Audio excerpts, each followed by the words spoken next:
thinking about emotional connection today. Thinking about having a broken arm as an example, as a metaphor. Knowing recently that I learned that our brain experiences physical pain and emotional pain in the same place in our bodies and experiences them as the same thing. And realizing that when I had a broken arm, I could think all I wanted to about what I wanted to do when my arm was healed. But how would I know? Like, when my arm is broken, these thoughts are about the future. They're about what I would like to do. But they didn't take into account the fact that I couldn't do them at the moment. And it displaced me from where I was. Recently, I fell on the ice, and I smacked my left elbow. I smashed it, I would say more accurately, on the ice, falling off my bike. And I didn't have any thoughts this time of what I wanted to do when my arm felt better. I was in the present moment with my arm, breathing and kind of groaning, roaring, toning, oming, or whatever, using my voice, feeling the hit, and holding it, and consciously bringing energy to my elbow to heal it of whatever trauma was created by smashing it on the ice. And I hit hard. My whole body weight hit the ice on my elbow. Didn't break, didn't fracture. It was awesome for that. And it gave me an insight into how powerful our attention is.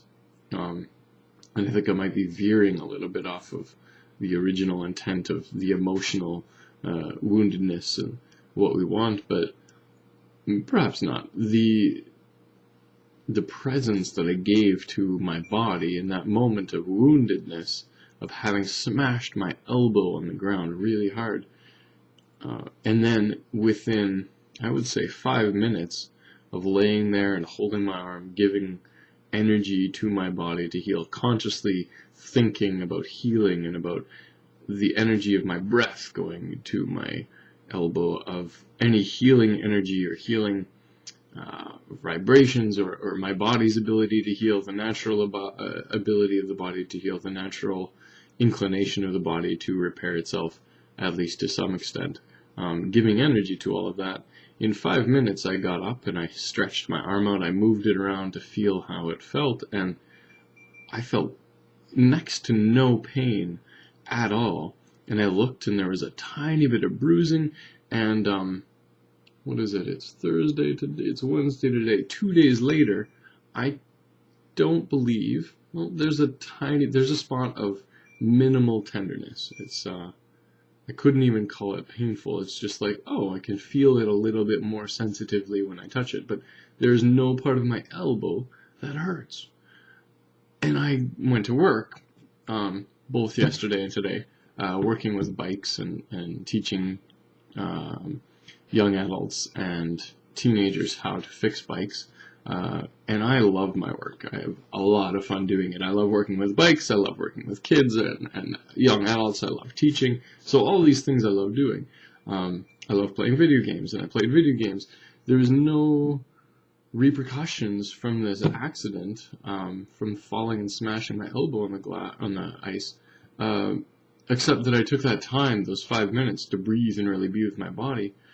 And the health that came from being completely present with this moment of pain means that, or the health, that presence means that after the accident, after the incident, I didn't carry it. I didn't have any sort of thought like, oh no, my arm is going to be broken. Oh no, it's not going to work now. Oh no, I injured myself. I'm falling apart. I didn't allow or didn't have any room for any kind of mental garbage to happen like that. Any kind of mental thought stream saying, like, having a negative energy towards this thing that happened. It was just pure, like, What happened? How am I doing? Questions. How am I doing? What is going on in my body now? And what can I do to help it be as healthy as possible? Positive questions, going for what is my goal? What do I want to see happen in my body? And I honored that. I did that practice, and my body is healthy.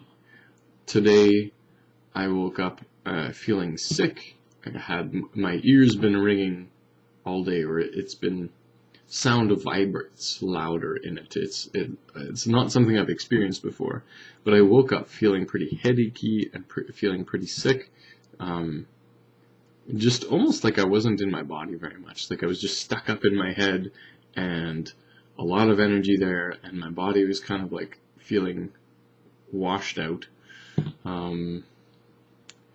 And I laid down for half an hour before work, and I lay there with myself, just breathing and listening to my heartbeat, getting really silent and really still, and allowing my body to do its thing, allowing my being to do its thing, not putting any pressure on myself to do anything. I wanted to play some video games before work, but I looked at that, and the sense was that that would make me more sick, so I spent the time just to be present and still on the bed, on the couch, and it was amazing, the depth of presence that I got into, the hearing my heartbeat in my head,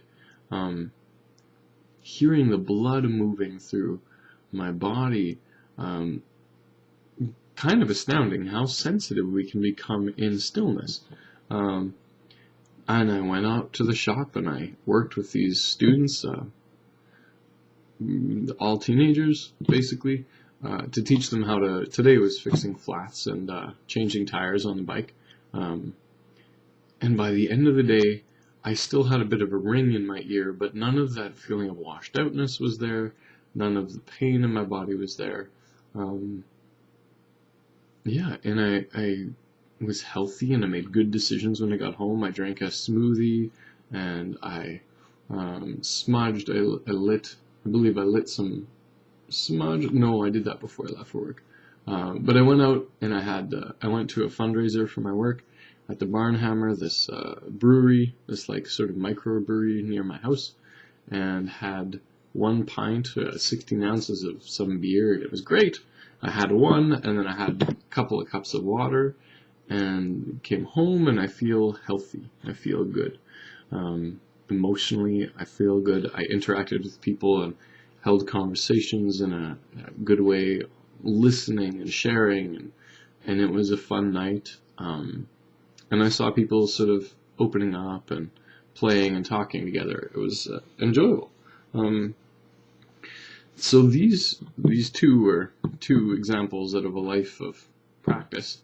When we give ourselves this presence with our emotional selves, with our emotional bodies, when we have a wound, when something happens to us in our lives, when we have an accident of emotions, or someone comes into our lives and treats us like shit. You know, we call it an accident when someone runs into us in our car. We don't call it an accident usually when someone runs into us with their anger. We usually take that personally. It would be wise to not do that. I think it seems like people are not conscious of their driving sometimes. They make mistakes. In the same way, we're probably not super conscious emotionally. Maybe less so. Maybe less conscious emotionally than we are of our physical world, because we're taught to be present with our driving, with our bicycling, with our movements, with our bodies, because we see the effect of punching someone, of running into someone with our body, or our bike, or our car. We don't tend to give as much. And I'm talking, I guess, about our culture, or the culture that I grew up in, and maybe you grew up in a different culture, I don't know. But we haven't, at least, necessarily given as much stock to what happens when I when I interact with someone when I'm feeling anger or feeling emotional. What kind of accidents am I creating when I engage in conversation with someone with a lot of anger, am I a emotional truck running over someone? If I'm dealing with a lot of sadness and suffering, and I go out and I interact with someone, am I digging holes out from under them? Now, this is an interesting one. I'm not sure if I can talk about sadness and depression here, because I haven't gone as far into this as I may need to be able to know how talking with people, engaging in emotional relationship with people while I'm feeling those ways would affect them. But I know with anger, it's possible that I can punch someone emotionally if I'm feeling really aggressive and angry and not in control of the vehicle of my emotions, whatever that is. So we practice awareness of our bodies and of our movements and of our actions physically. We practice the same consciousness of our emotional awareness, our emotional state, and our emotional responses, our energetic, or the energy of our being, the movements of our being. If we practice how that is coming out, how we are creating with that, we become conscious of how we're feeling. We become conscious of any suffering that we are experiencing or any pain that we're going through. And that's integral to knowing whether or not we're going to be creating something through our actions and our interactions that we want to continue in our lives. Let's say I'm feeling extremely angry and ferocious and maybe jealous, hatred, or sense of being deceived, and I'm feeling angry about it. If I engage with people in this anger and I lash out in it and I run into people as if I'm a truck bulldozing into them, or a bulldozer bulldozing into them, or a truck driving into them, because I'm angry, I'm going to be hurting another person. Doesn't matter how much it seems like I am not. They might put up walls, but those walls are walls of the product of pain. They're the product of protecting ourselves against a threat that we perceive in our brains chemically as a physical threat. We perceive it as mortal danger or as physical danger. It is as real as a physical pain, as someone punching you in the body. We can experience an emotional punch. So, if I am emotionally suffering, if I'm going through an intense emotional experience of anger or of jealousy or of hatred or of any kind of dark emotion or a negative emotion, even positive ones, if we're going through an intense emotional state and we go out and we unconsciously, or we just engage with people while we're in this state without having an awareness of what we're feeling and consciousness of what we would like to be creating in our lives, we might be sowing seeds or creating accidents of all kinds of things that we do not want to see in our lives continue, but we're putting energy out into them. So what it seems to me to be really important is being conscious of our emotional states. I'm feeling really sad. I'm feeling insignificant right now, or I'm feeling powerless right now, or I'm feeling lost right now, or I'm feeling potent and powerful, or I'm feeling like I have direction and purpose, or I feel worthwhile, or I feel I don't know. So these feelings of worthiness. What are we creating? And when we're in those traumas, like it's like trying to play, and we try to connect with people. It's like trying to play baseball with a broken arm. You can't bat. You can't catch. You can't throw. These things, you're severely limited in what you can accomplish in your game with a broken arm. In the same way, if you have a broken heart, or you have a broken emotional system, a broken emotional body, how are you going to create a healthy relationship with someone?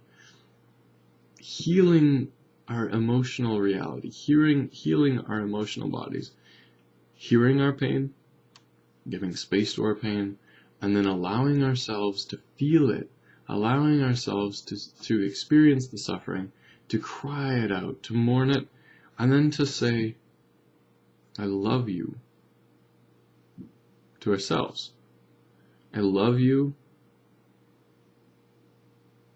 Or, if we don't love ourselves, I can tell that I don't love myself.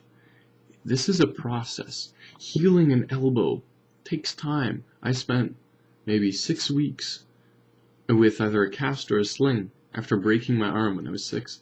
It took 6 weeks to heal a bone in my body. It took me 2 weeks to heal, or a week to 2 weeks to heal a smashed toe. It took me 5 minutes to deal with my broken elbow, or my smashed elbow. These each took less and less time as time wore on and I learned how to self-heal. Emotional healing takes time too. And sometimes it takes more time because there are less resources. There have been less resources in place to help us. There aren't as many accepted emotional doctors. It's easy to find a doctor. For your body, you go to the hospital, right? Or you go to the naturopath. Or you go to whoever, acupuncturist, massage therapist. There are countless people who deal with traumas of the body. The body and the heart are connected. The emotional body and the physical body are obviously quite connected. But if we have an emotionally traumatic experience, people don't always know where to go. They go, I don't know how to heal my emotions. I just have to live with it. But there are emotional doctors. There are people who will help you unpack those traumas and frame them in such a way that you can see them clearly. You can see what the feelings were. You can feel those feelings clearly and give them a name, which gives them a sense of validity. The feelings that I had about the situation are valid. They always are. Every feeling that we experience is a valid thing. It's not necessarily the truth in an objective sense, in the full world sense. I might have a feeling about something that expresses my history and my worldview that might not be accurate to the truth around me, but it's the truth within me. And that giving space to that brings a sense of worthfulness, of worthiness, of potency, of power. To have a valid emotional experience, or an emotional experience that we acknowledge as a valid, real experience, gives us a sense of agency in the world. It gives us a sense of power in it. We become a being who has a potency in the world, an effect in the world. And that can be terrifying if we believe that we shouldn't be powerful and have an effect, or that we are somehow inferior to the corporate world or to the mass consciousness, and we believe we should be smaller. But regardless of that, when we give a space for our feelings, we become real people. At least one of the steps towards becoming real people. When we give space for our thoughts, and we acknowledge the thoughts that arise within our minds, because there are those. A lot of people, most of us, probably nearly all of us, have thoughts that, I am thinking this now. This thought is arising. Why? I didn't think that. The thought bubbled up. Where's that air coming from? Who or what is thinking? When we give ourselves space to have real thought, real feelings, which are all the thoughts and all the feelings, we can start to go, where does this come from? What is the source of this?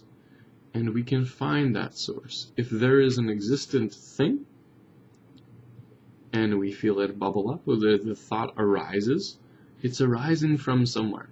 The feeling is coming from somewhere.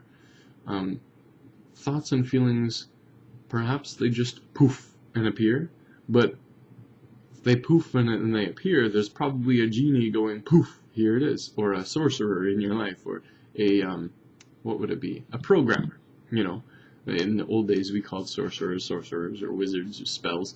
Now, like, was it Doctor Strange? The Ancient One talks about spells. Well, she says you can call it programs, code. You create a code that defines the world around you. And so, well, this is perhaps a long-winded video, but I guess when we give ourselves that space to be emotionally alive and real, we give ourselves the space to have a physical body that is real, which is an easier part, I think, for a lot of us. When we can say, I have this hand, I have these eyes, I have this body, you can feel it, you can touch it, you experience that, realize that I have an emotional self, there are emotions connected to this body, there are thoughts connected to this mind, that arise. When we give ourselves the ability to feel all of those and acknowledge them, we will experience so many more things. Life will blow up. In a sense, it's like a tree seed.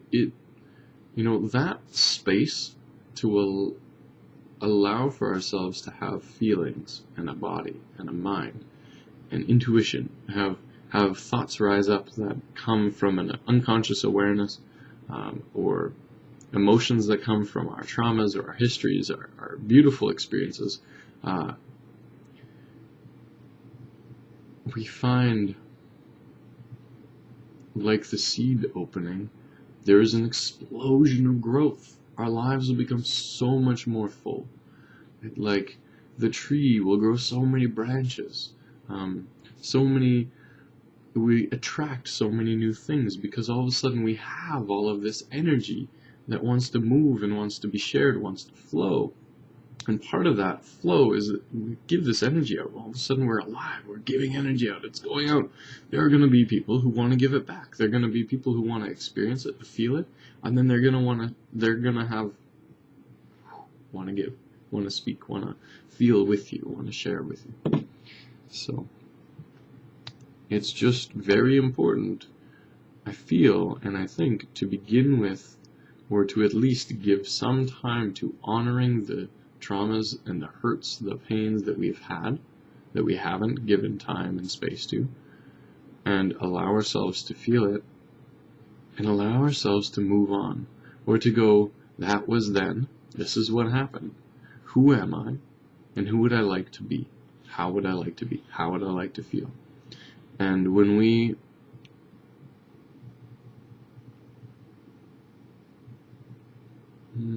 there's more to this. There's so much more to this, and we'll get into it in a future video. But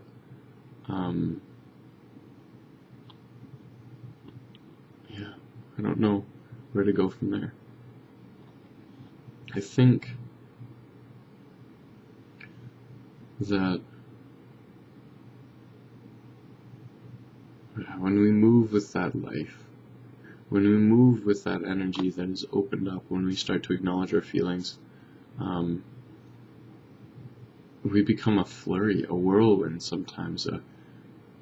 There's a loss of control in a sense. There's giving up, there's surrendering to the flow, there's allowing something more than what we think to move us.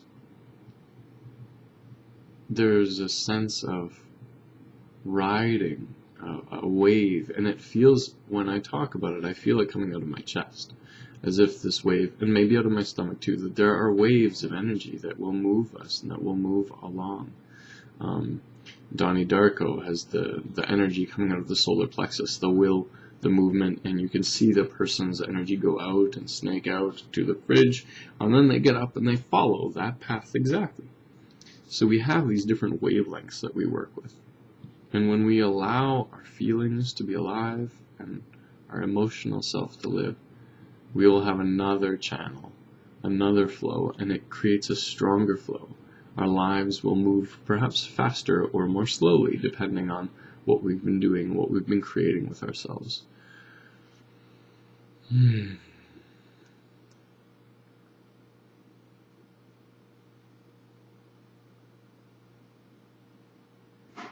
So with all that in mind, May this help you find your flow, open yourself up to the fullness of your being, and wonder where you might go as you are healthy. Because every moment of healthy living, of wholeness in our being, is a moment where we can perceive the world anew, where we can create something different, and where we can walk where we want to walk, and where we will walk, and how we would like to walk.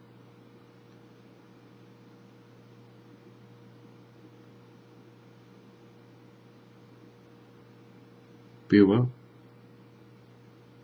Be real.